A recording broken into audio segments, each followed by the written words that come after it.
Cờ. Tan nhân dương ha. Nghe chúng xem anh dùng pol một hai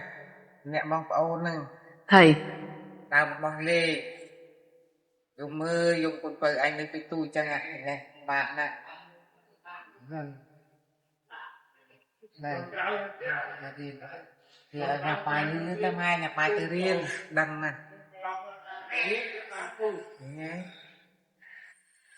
ngày ngô tật tê làm tôi âu ngô tật ngay vì đó bay đó mèo tay ngô tật nào còn mèo khai tật cái kê ngu nên ta nhầm như thế đó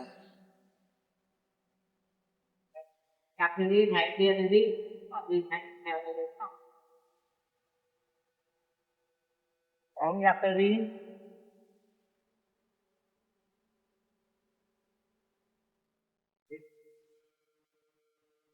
mặt này tôi thiệt nha nó ngay nhập bài mãi căng nó nhập mai nó ngay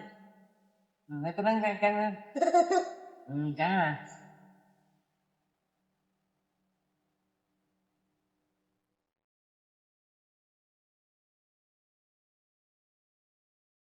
con vô mai lên đó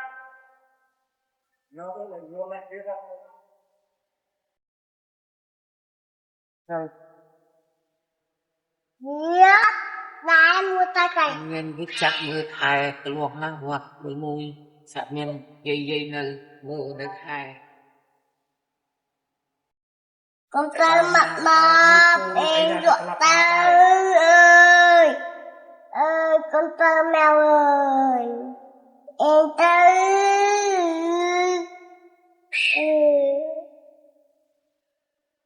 với em mà đây đây đúng mà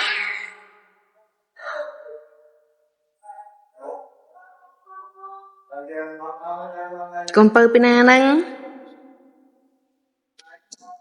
con trai ổn Con pơ ôn.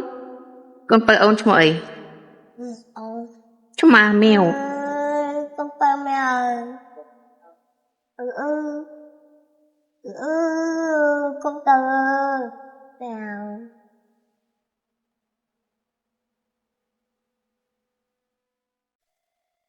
đây ta chị em bay ta nghe rồi hai lên lên nhặt cái lên nó không từ thầy mèo chăm mưa phơi con anh chăm stol cha chặt vào cái đi với mèo stol con anh nó nát nhà bài cha nè nào con